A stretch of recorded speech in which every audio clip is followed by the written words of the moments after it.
I'm bringing you a very special extra episode of the Writers' Gym podcast between series ahead of an event at Riverside Studios next Tuesday, where I'm sharing the platform with two other authors, Nigel Planer and Simon Rumley. Nigel Planer and Friends comes to Riverside Studios on the 30th of January at 7 p.m. Nigel is an acclaimed poet, author, actor. He is here with me to talk about all things writing and author. We do divert into The Trousers of Time from Terry Pratchett. I'm very embarrassed I said lavender instead of lilac for Night Watch, and Night Watch was the production that changed my life, as you'll find out. And we go pretty much everywhere else as well. I hope you enjoy it, and I look forward to seeing you at Riverside Studios on Tuesday, the 30th of January. Nigel, hello. Hello. Was writing your first love, or was performing? They've existed alongside each other all along, performing as long as I can remember. I used to force my younger brother to be in plays that I wrote and starred in, and he played all the baddies and the witches or anybody who got a kicking.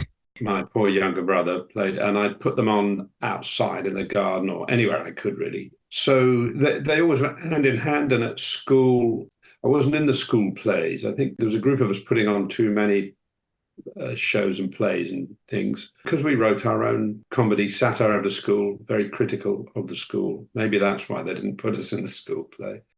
So they've always gone hand in hand, and I've always had a sort of dual stream to my life. That's pretty much what happened with me as well. Performing and writing came along together. I was a member of a youth theatre, and that was Hmm. very much how things started for me. And from a coaching Which point, which one do you find actually earns you a living though, if either? it's always a little bit of if either.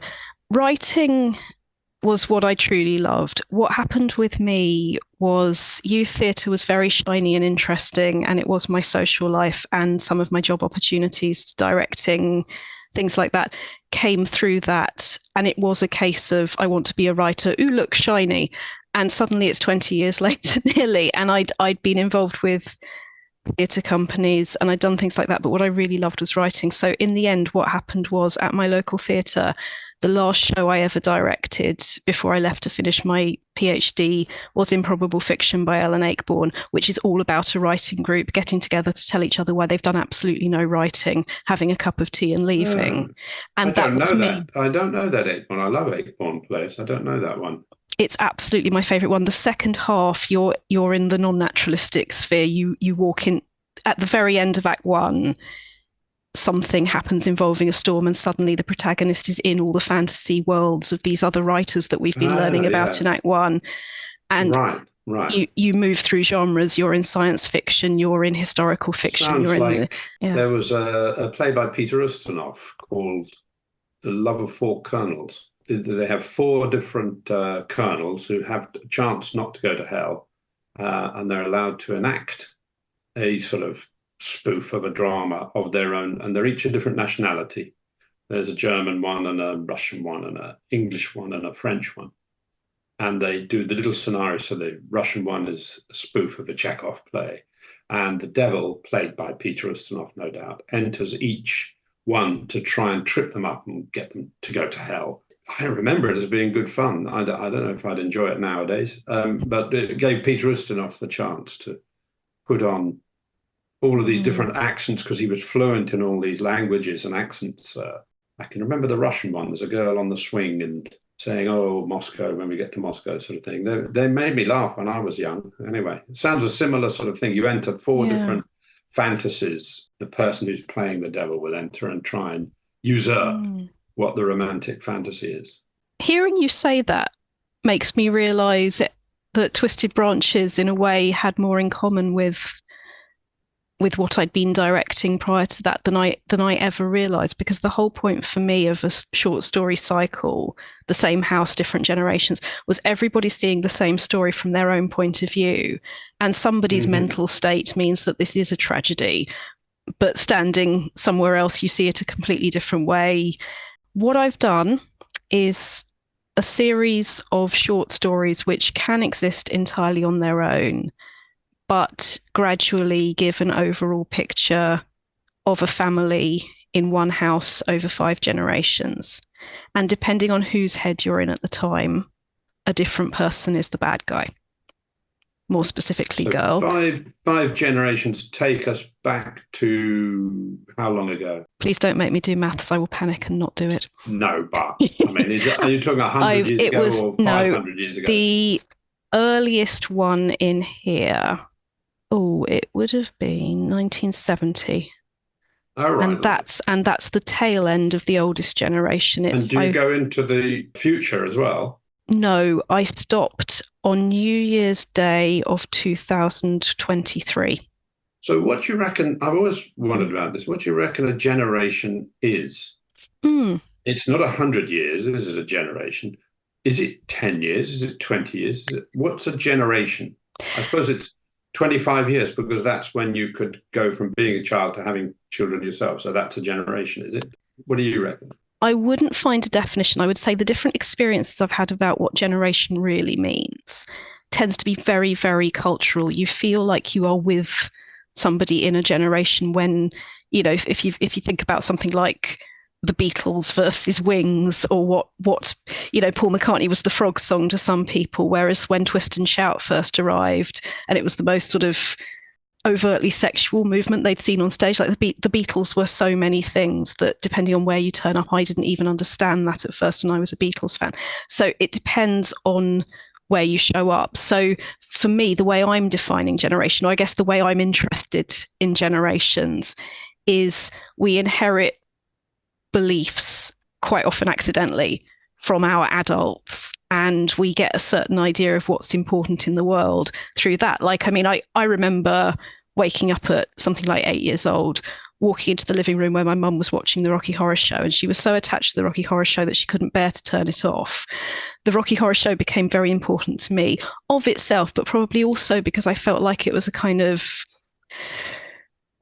rite of passage. Might sound wrong in context, but it made me feel like I'd been inducted into something.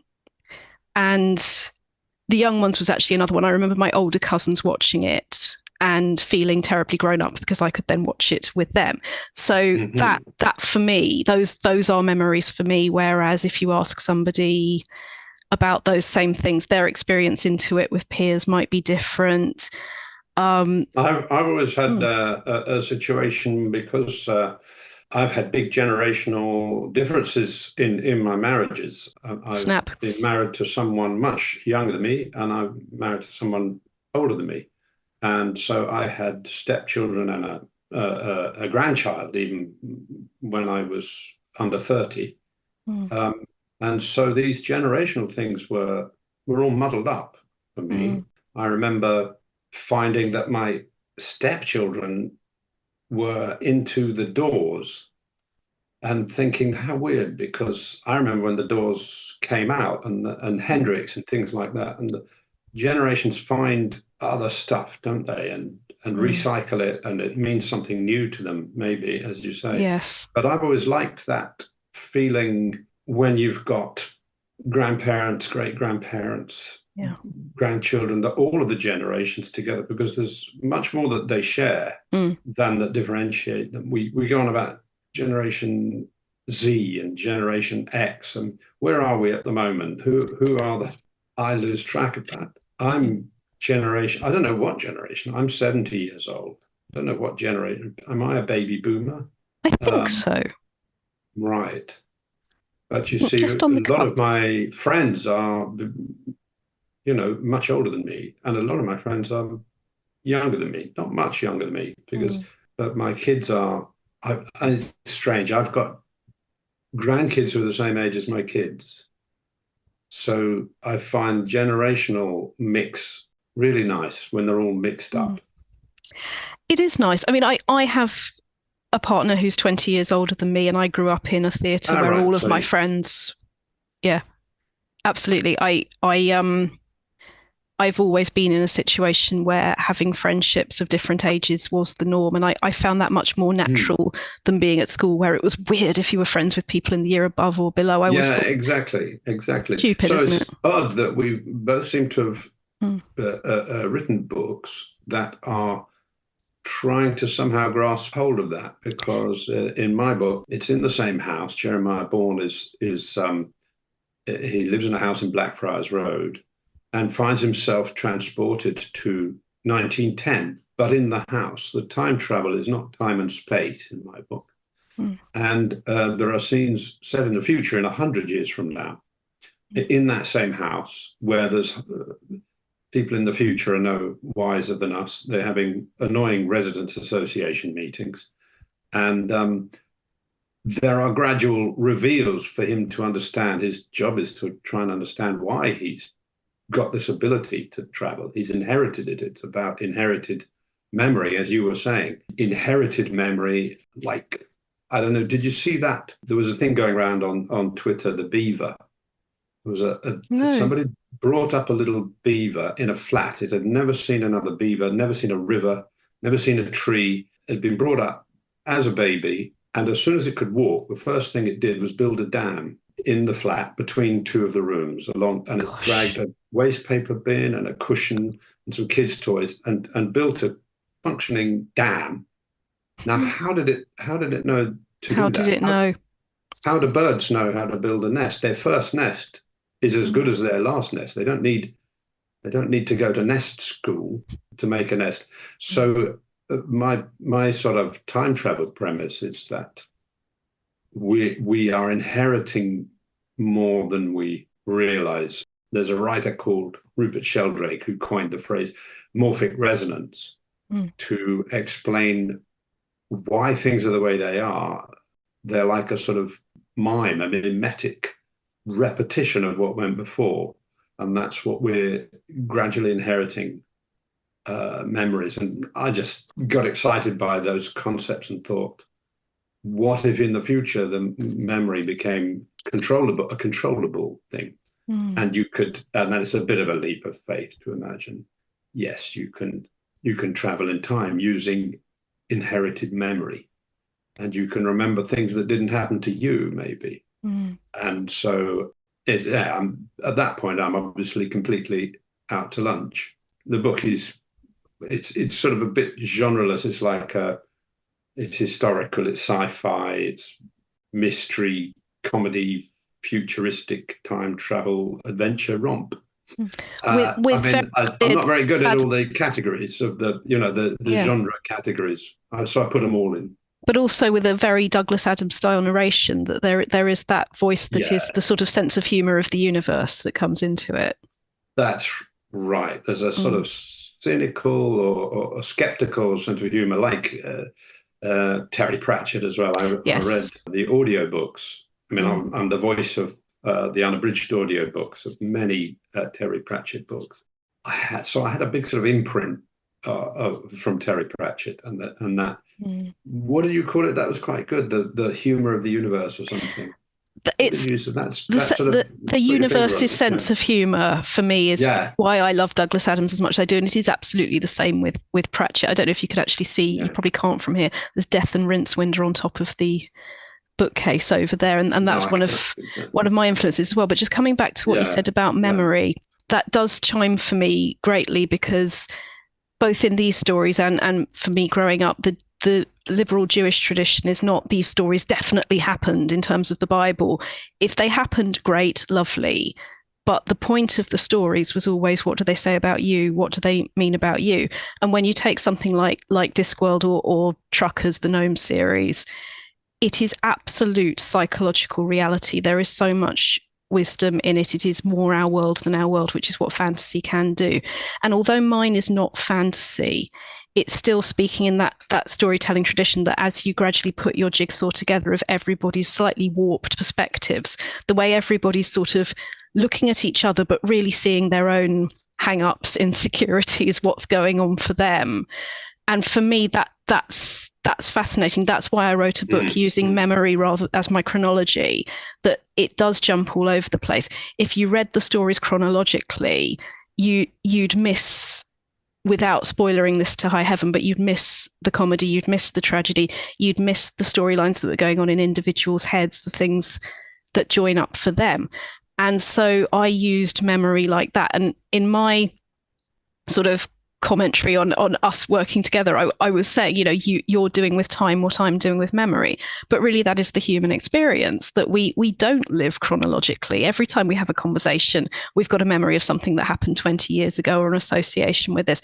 We don't just live in a straight line. So one of my favorite novelists, Maggie O'Farrell, when she was asked about why she doesn't write or doesn't publish novels that are chronological, why you move about in time, she said, because that's actually more natural, because that is how we live. We don't just start here and move forward. We're engaged. It's also very unreliable. I recently had during the lockdown, because I'm struggling trying to write a memoir at the moment, and I had we booked, me and Peter, my ex double act partner, we booked 4 hour-and-a-half, 2-hour conversations during the lockdown, and we thought we'll go through this and see what we can remember, because we've worked together since 1975, 4, and our memories of the same events are completely different, not just a little bit different. Mm-hmm. He has recorded in his memory. Of course, he's wrong and I'm right. Of course. Mine is 100% accurate. And I don't know what he is thinking. He's invented it all.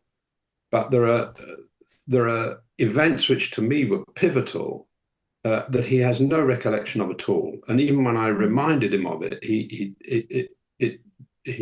had no recollection. And then there are events which weren't very important to me. This spoof band we made, not Bad News, it was another band, Nice Weather. That was like, yeah, we did that, and it was a gig we did, and it's forgotten. But for him, that's what his memory has hung on to, that event. That's when he was happy doing that Nice Weather. There was a band called Nice Weather, it was a hippie band, and we did a spoof of it, and he's hung on to that for how long ago is it? 45 years. Mm-hmm. That's his memory. My memory is that, he walked out. He was rude to the boss of that gig and walked out. And I was still furious with him 45 years later, sort of thing. So we have completely different memories, and that fascinates me as well. Is that how many universes are there that you would go back to if you were to use memory as your vehicle? How many places are there to go? And in true Pratchett trousers of time fashion, yeah, we pick the leg we go down, and the definition of human experience we can't. Yeah, is that I've not heard that one. Trouser of Time. Where is that? I will find it. I will put that in the show notes, and I will find it, which is a very, very confident way of saying I can't remember where to find it. Yeah, do it. And tell me it again. That's good. The Trousers of Time. The Trousers of Time, and you choose which leg you go down. I will just say about Pratchett that he was instrumental in my life changing, because I lost a friend to cancer when I was 25, and we'd been in youth theatre together, and we'd done some Pratchett plays together. I formed a theatre company to do a production of Night Watch for Macmillan Cancer Support, to raise money for Macmillan Cancer Support in memory of Sophie. And that was when I got out of my terribly sensible, soul-destroying job at the... I won't name the newspaper in question, but I was about to say its nickname and I won't. And that was when I came back to teaching Lambda exams, directing shows, found my way back to writing. And that was very, very important to me. But with Pratchett and with particularly Night Watch, where it's all about wearing the lavender in memory of the fallen, and they do go back and check their memories. And of course, things are not as they appeared, and there is a whodunit within that. But fundamentally, what I think he's... And is that book called Night Watch? Night Watch, yes. I don't think I know that one. Is it Grimes? Is it Grimes? Sam Vimes. Sam Vimes, not Grimes. Vimes, yeah. Yeah. Yeah, it's them. It's It's not the one with the dragons, the lady with the dragons. she is slightly off stage because she's giving birth at this point, Oh, right. No, and I don't know she's that in the one. shadows of this story. It And happens to it's him not while guards. it's after guards. Wow, I haven't Right. had this knowledge tested for a long time. Yeah, There was a yeah. time when I would know all of the answers to these. Right. So I can you're which a depth they're Pratchett on. nerd. He changed my life. I'm also friends with Rihanna, so that's another Oh, thing. right. So am I, but Yeah, I've never yeah. actually met her. Oh, really? Only we're friends online. Yeah. Oh, because I went to her She's book been very notes. supportive, and likewise her fun book about witches at Hmm. the moment. That's Yeah, was just that. she actually gave me two of the octopuses that are in gold over there. It was my birthday the other day. Those are from Oh, Rihanna. right. Oh, Now, what were the fantastic. questions I was actually asking you? Right. Now, where One, were we? Yeah. we're not there, but I'm just going to go there anyway. Given that our Nigel Planer and Friends event is at the newly regenerated Riverside Studios next Tuesday. Yes, absolutely. Tuesday, the 30th of January. When you say next Tuesday, we don't know Yes, when this is going out. So, Tuesday, the 30th of January at 7 o'clock, lasting yes, an hour and a half, yes, down by 8:30, whereupon we will sign books um, absolutely, and sell them to you. All books. absolutely. Books by, not books by Well, not all Dickens, but books. no, Other people might find these that kind of rather books. difficult. That's my That one. these kind of There we books, are. yes, These kind of books. We've these both got kind of those. books. I've also got a poetry book out at the moment, Making Other Plans, my sort of collected works as a Mm. poet. So I'll bring a Which, few of those along if anybody's interested. And yeah. I've just been on tour Mm. doing poetry readings with Henry Normal and then readings from Jeremiah Bourne. So that's what I'm sort of on at the moment. But sorry, I interrupted you to give a Absolutely plug fine. to our gig. That is exactly how I like to be interrupted. That's more than fine.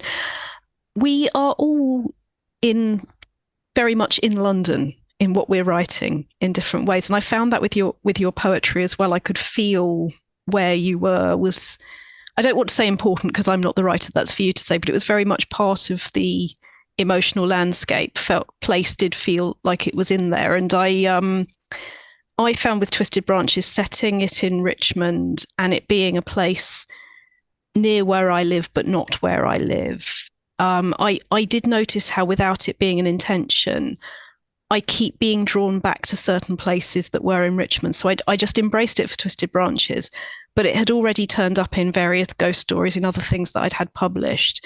That Mm. you get your Wessex of your own, you get your geographical Yeah, landscape. yeah, I think. yeah. I mean, What's mine's yours like?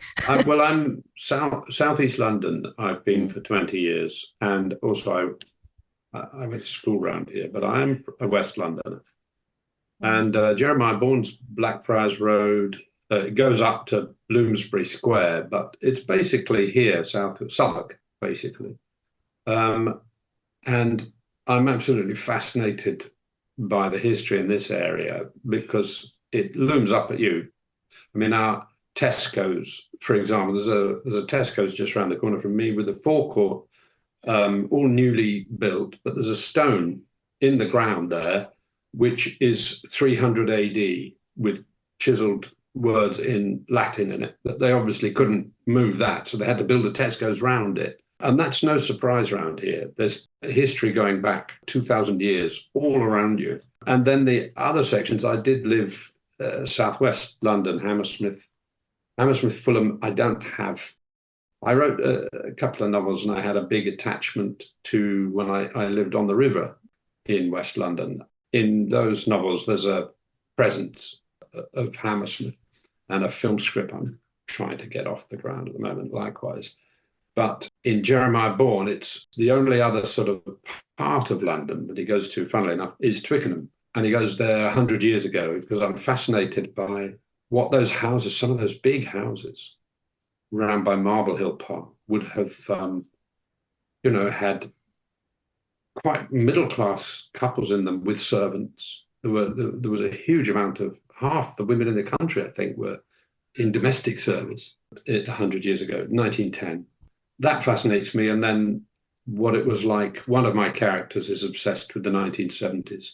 As an escape route, she flips herself back to 1973 in Twickenham where I happened to be in Twickenham on the Squat in 1973. And I still have a lot of strong memories of that era, of the sort of the flared trousers, what you'd expect from me, quite honestly. I do need to tell you at that point that it's really not just you, Flares. Well, but that might be my fault. It kind of is. That might be my bad influence. It kind of is. I wasn't going to admit that, but apparently I am now admitting that. Yeah, yeah. But 73, particular sort of turnaround year, I feel, and I've really enjoyed writing. There's a sequence I've written where she escapes back there and talks to a load of, she sort of, on Eel Pie Island, she meets a load of stoners, and there's quite a funny campfire scene with the stoners, which is almost, I just put myself back there.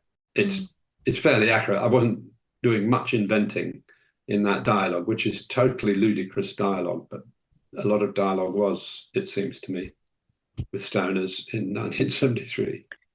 Of course, when you're on the inside of it, nothing is ridiculous. It depends where you're standing as a narrative voice. I suppose so. Yeah, but you get the best of both worlds with narration.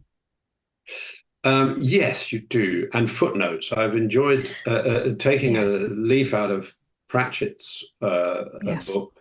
I very much enjoyed pedantic footnotes that start to sort of develop their own plot lines in Jeremiah Born in Time.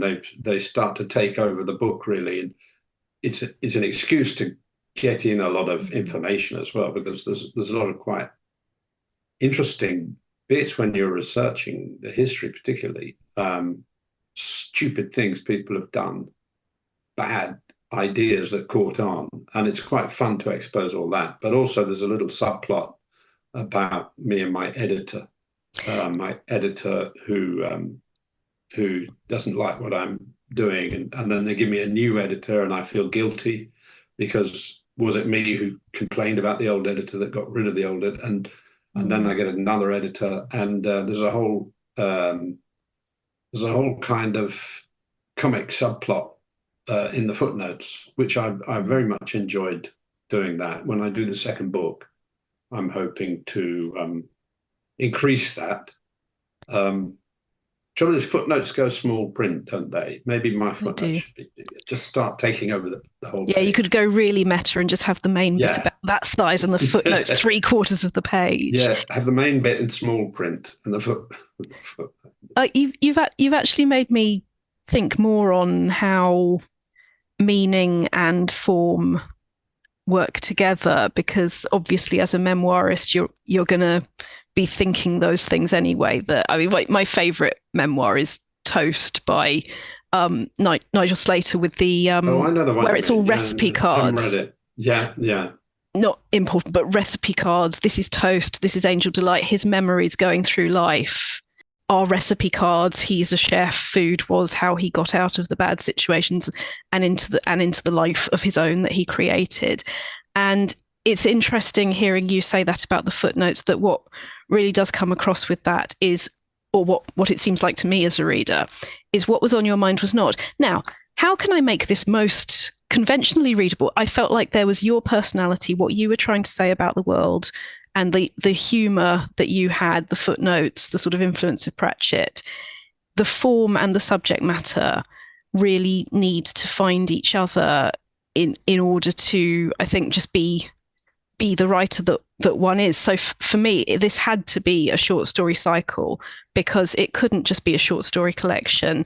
This is about memory. This is about community. This is about how people look at each other. So the form of a cycle where they all relate to each other was absolutely part of what I was saying when writing that. And I guess it is the same for you, that we can't go, just to come back to where we were earlier, we can't go back up the trousers of time. We can't go and check if we're right, or if, our business partner is right about our memory. And if we could, everything would be different. So I'm wondering, maybe how did the footnotes come into that somehow, that it is maybe related to memory or how we think? Yeah, the footnotes, it's more, I think I have a low boredom threshold, and I don't like reading something with fresh eyes is really difficult. If you read it again and again, it's hard to see on a rewrite what the reader will think, because I get you get sort of snowblind, and footnotes are just a wonderful technique of putting yourself in. So you're not pretending that you're this great person who knows it all. You're just lost. You're putting how lost you are in at the same time, and it's a diversion. But for you, when you're writing, you think, oh, that'll be great. I can do that for the afternoon now, and I'll solve that tomorrow. I don't know how to solve that bit. Is that called meta? Is that what meta is? Putting yourself in? I think it's just the number of layers of which you're commenting on commenting on commenting.